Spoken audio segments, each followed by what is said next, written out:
Hi, and welcome to another edition of the Mediatwits. I'm Mark Glazer, Executive Editor of PBS MediaShift. On this week's edition, we'll be talking about Amazon and its growing power and bullying power in the world of book publishing and ebook publishing. It's had a long-running battle with Hachette, a publisher based in France, and now also is fighting with Bonnier, a German publisher, and even Disney over pre-orders of its DVDs. Amazon wants a bigger cut of sales, and the publishers and authors are pushing back. Before we get into our discussion, I want to thank our sponsors, Squarespace, providing everything you need to create an exceptional website for you and your business. Squarespace gives you beautiful templates, an easy interface, and even a free domain name.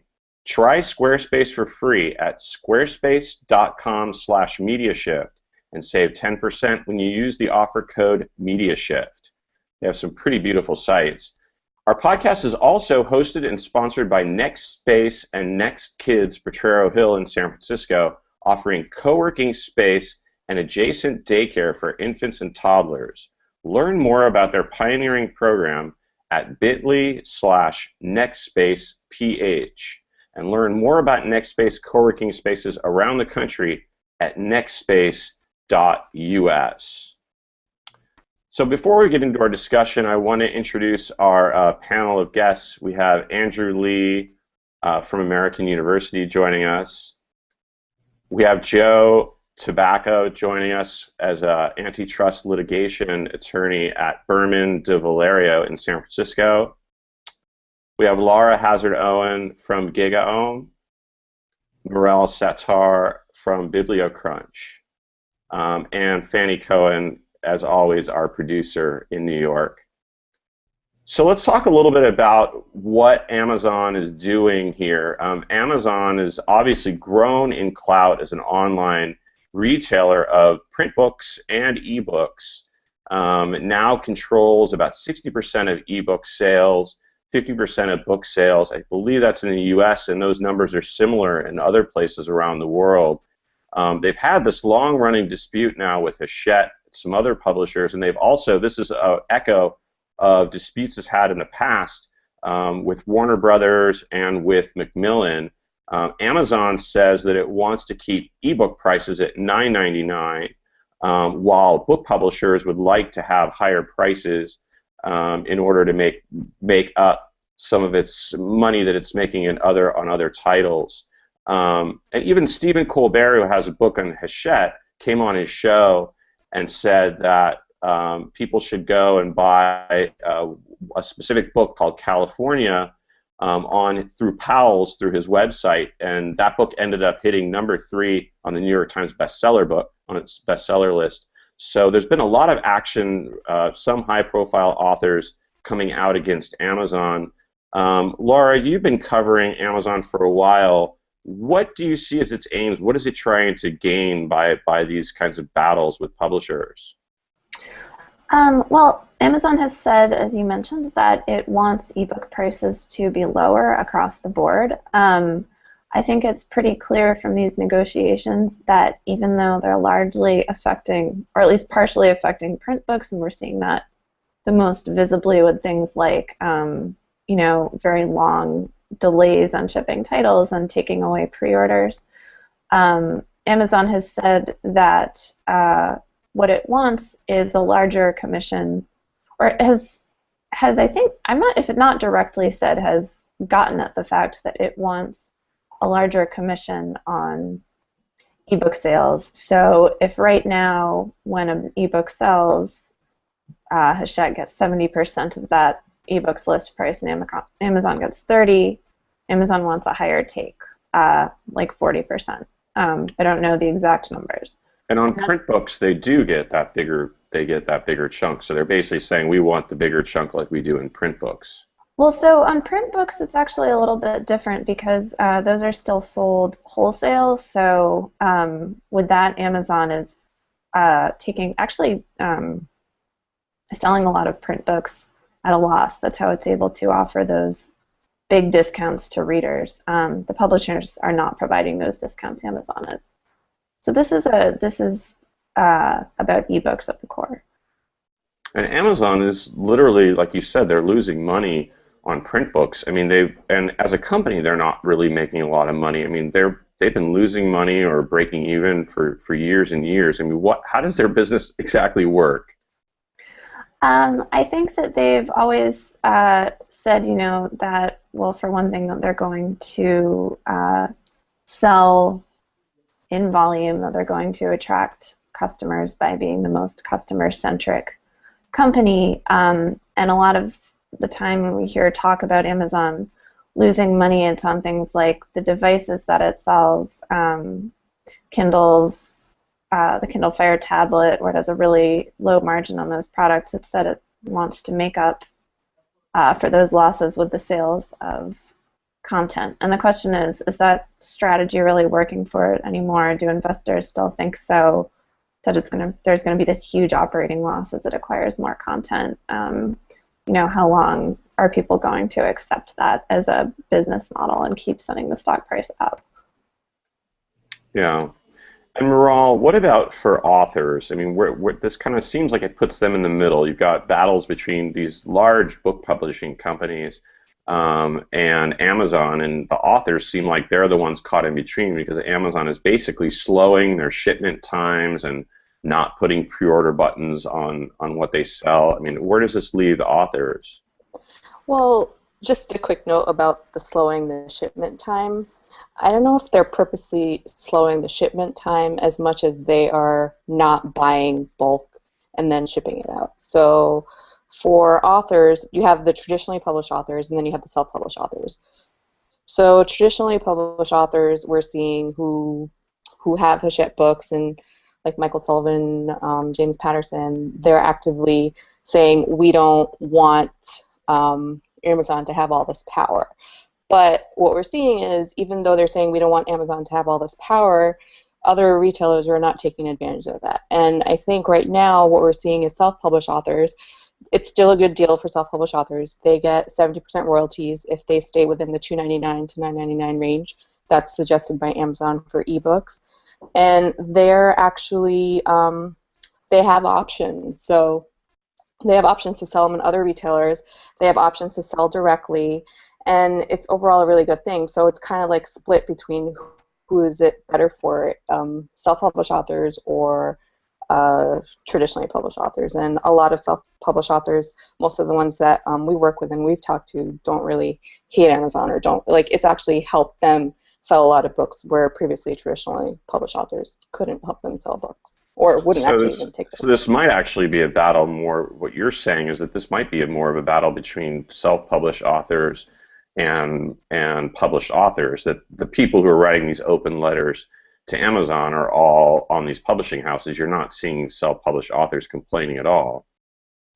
You're seeing some of them because they actually just changed their royalties for Audible recently, so they took a higher cut. So there was a huge complaint against self-published authors about Amazon because they were taking the higher cut royalty. So there is that fear there that if Amazon has all the control, then if they want to change the royalty, they can do it overnight. But the thing that's great about self-published authors is they know all their options. They're good at building their mailing lists, building loyalty for their brands, and then also channeling their efforts so they're not just Amazon independent. So they don't put all their eggs in one basket the way publishers seem to be doing. So Joe, I want to bring you into this discussion. You've done a lot in antitrust law in the past. And we see that Amazon is obviously growing in power. Their market share has grown and grown. What point does it get to where regulators? Let's talk about just the U.S. and then we can talk a little bit about Europe. But in the U.S., at what point do regulators start thinking about that Amazon might be abusing kind of antitrust power? Well, I would say.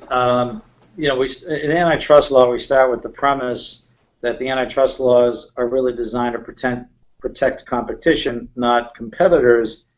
But in this situation where Amazon really built a tremendous market advantage with the Kindle, and then by having the proprietary lock-in through the Kindle, that is, if you want a book and you have a Kindle device, the only place you can get it is Amazon. So I think we're now seeing them flexing that market power, and I've seen statistics indicating they could be have as much as 70% of the electronic book market, which is huge. And I think now would be the time for the regulators in the U.S. to start to take a hard look at this.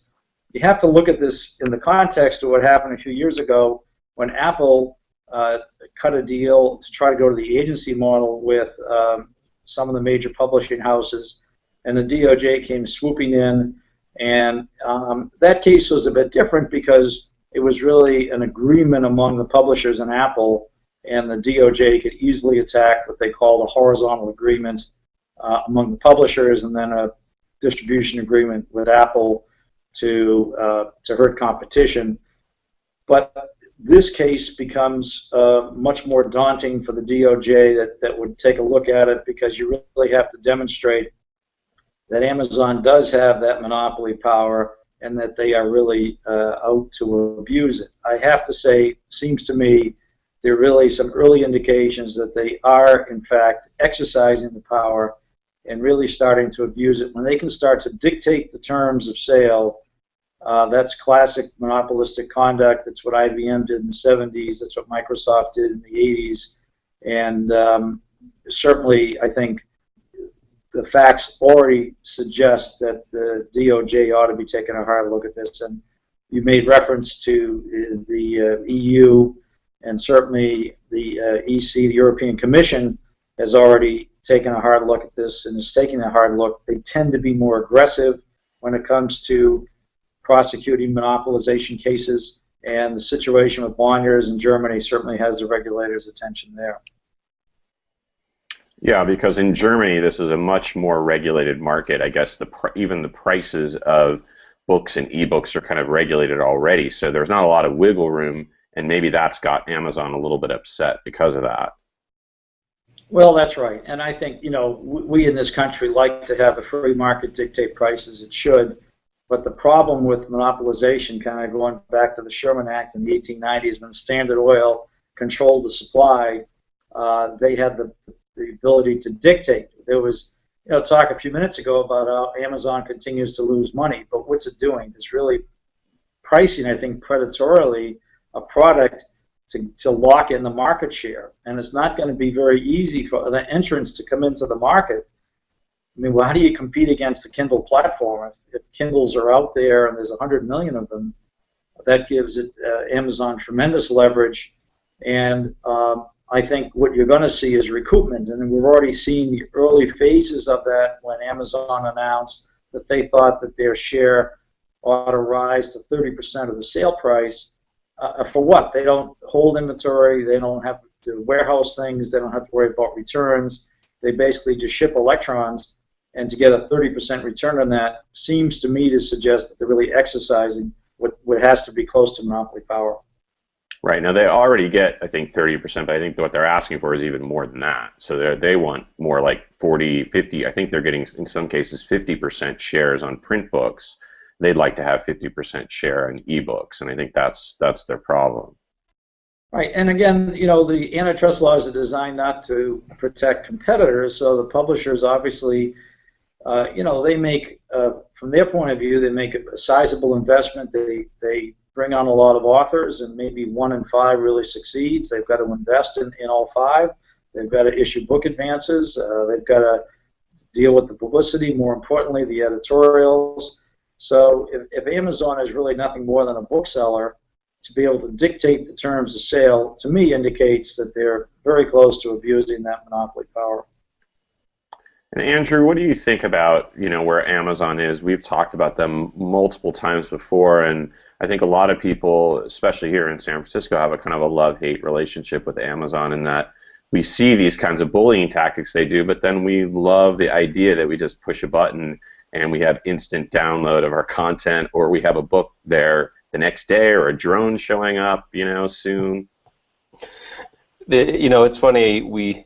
I walk my dog past a Barnes & Noble pretty much every day, and my wife recently remarked to me, gosh, you know, I feel really sorry for Barnes & Noble. I hope they can stay open. And it used to be Barnes & Noble was the big store on the block shutting down little independents, and now Amazon is the big bully on the block, and we're hoping that Barnes & Noble, which used to be the despised large chain, can stay open, because at least for kids, there's a lot of value in having bookshelves and people going in and browsing and serendipitously, running into content they didn't even know they were interested in before. So that's how much things have changed, that Barnes & Noble's is the, plucky underdog in all of this.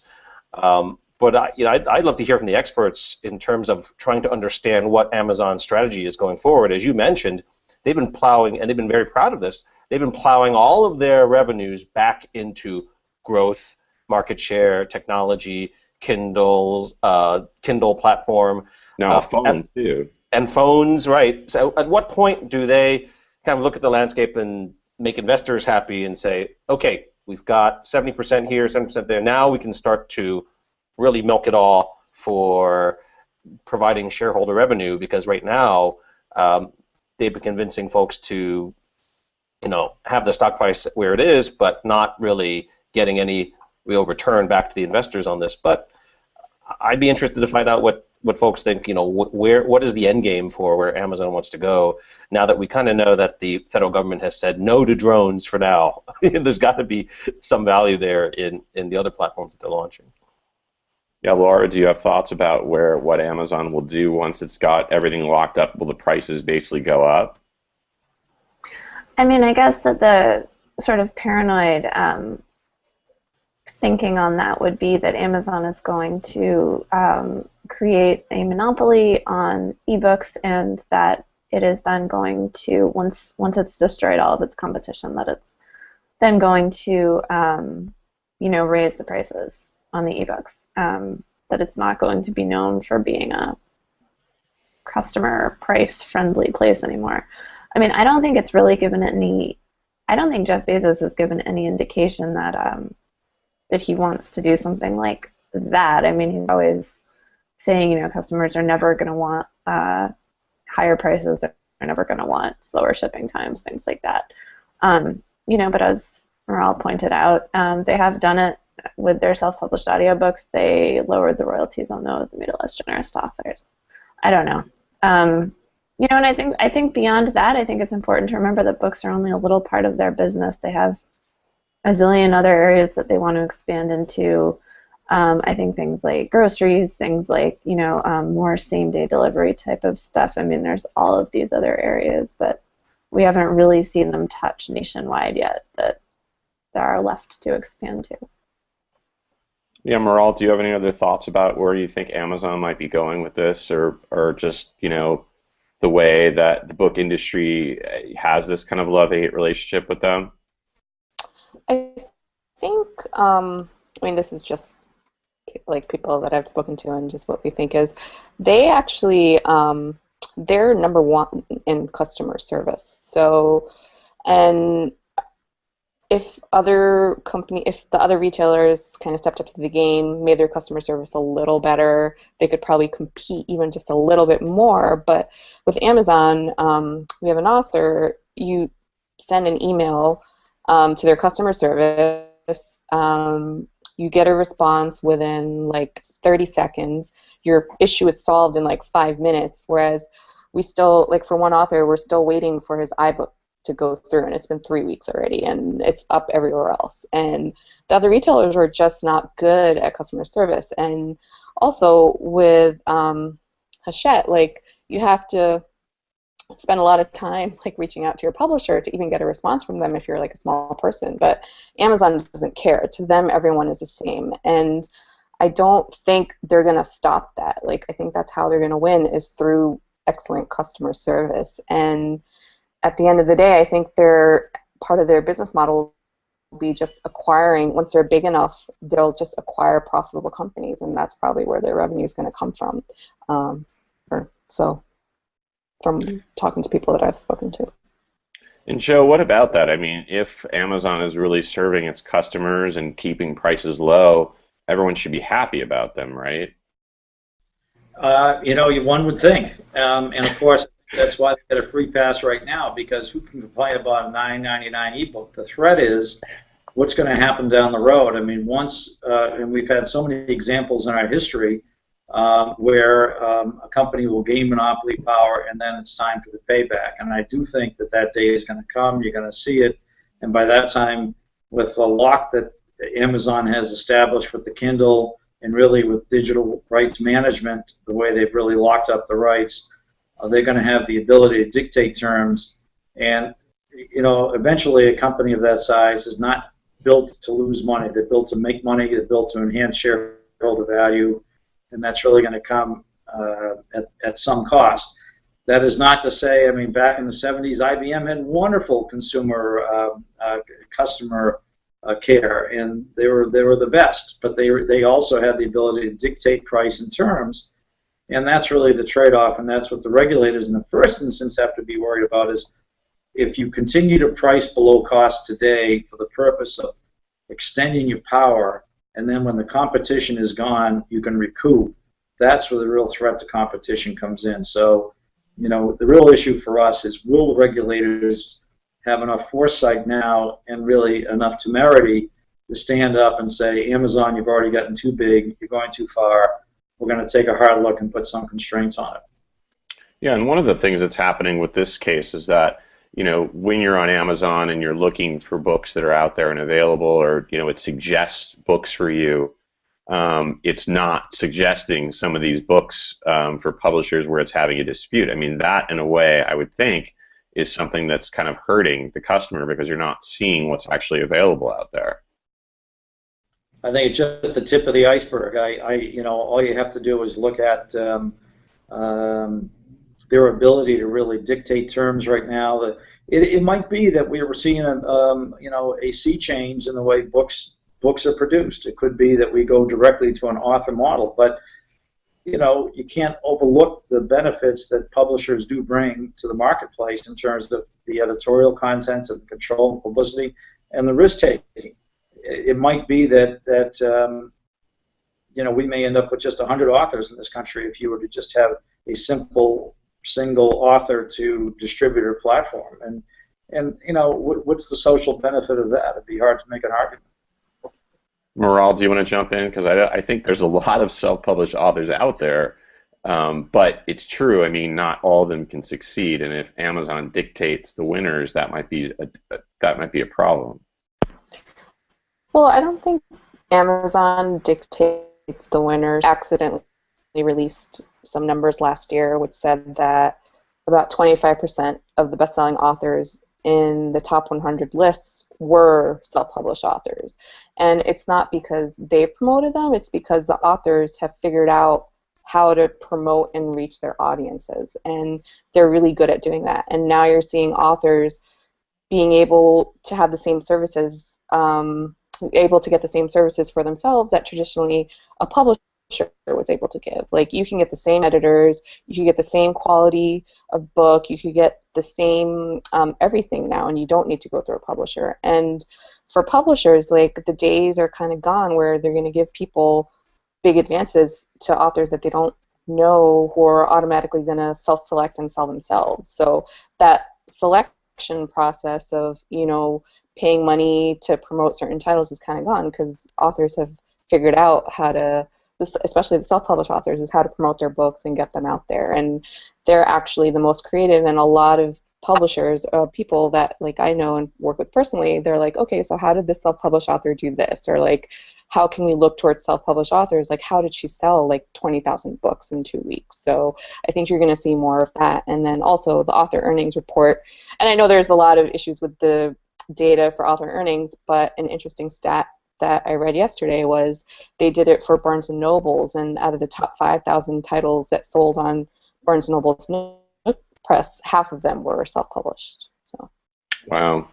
Andrew, what do you think about that? I mean, we've talked a lot about, you know, the future of book publishers, and they obviously they're being disintermediated in a lot of ways with, you know, self-publishing platforms like CreateSpace, which is owned by Amazon, and some other, you know, Blurb and some other self-published platforms. What is the future for book publishers? I mean, they obviously need to offer something for authors that they're not getting somewhere else.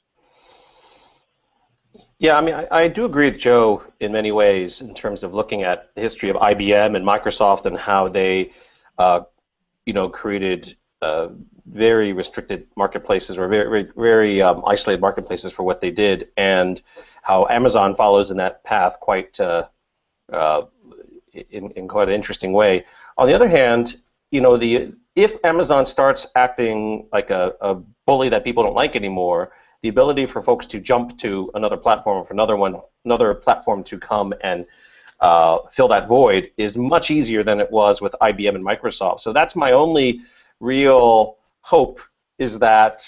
Well, you're talking about ebooks, not print books, because print books are not easy to just start distributing. Right, right. Or even a lot of the other services that Amazon has, right? So Netflix versus Amazon, streaming video or the ebooks. And the reason why I think Amazon is harder to hate is, as Miral said, that they are providing opportunities to folks to self-publish in ways that are not only easy but innovative and fulfilling a need that other folks are really not doing well. So that's the only real saving grace is that, yeah, Amazon is plowing its money back into being innovative and creating spaces for creators in ways that Microsoft and IBM never did for their similar industries at the time. Yeah, Laura, did you have any other thoughts about where self-publishing fits into this? One of the things that I found really interesting about all of this is that this Hachette-Amazon battle is like really not, I don't particularly see a lot of what this has to do with self-publishing, but it has sort of come to illustrate in some ways not just a battle between Amazon and Hachette, but a battle between traditional publishers and self-published authors. I mean, we've seen that in the different petitions that have been put out. The one that was almost completely traditionally published authors arguing in favor of Hachette, and the one that was 7,000 or more self-published authors arguing in favor of Amazon. I think a lot of the debate online has gotten really, really heated. I don't know where that is going exactly, except that it's kind of another way, I think, that this has become a kind of a pretty unpleasant, battle, I think, in a lot of ways, at least publicly. I also think that some of that has probably drawn more consumer attention to this contract battle than might otherwise have happened. Yeah, Miral, you were saying that you think there are some other platforms that might have a chance against Amazon. Just in terms of audience size, Blurb actually just added self-publishing to their platform a few months ago, and they actually have a lot of authors, and they publish individually, and they're actually enabling them to do distribution now too. And then there's Ingram Spark, which has a nice platform for self-published authors, and the quality of Ingram's books are better than the ones that you can print through Amazon's CreateSpace. And I can see like Wattpad down the line adding, marketplace or selling books. And the thing is, that's the beauty of digital, is like being able to do it yourself, or other platforms coming up, you could do it. Like the gatekeepers are gone. Like in the future, I mean, in my perfect future, I see for books is you could go to any CVS. They'll have, just like you can print out photos right now, you could print out your books. Like they'll have like the machines to do it. It's just a matter of time before that happens. So for print book, I do think like there's a lot of disruption ready to happen there that hasn't happened yet. Yeah. Well, we'll see how it shakes out, because we definitely cover a lot around self-publishing and the publishing industry, and it's in a time of just massive change.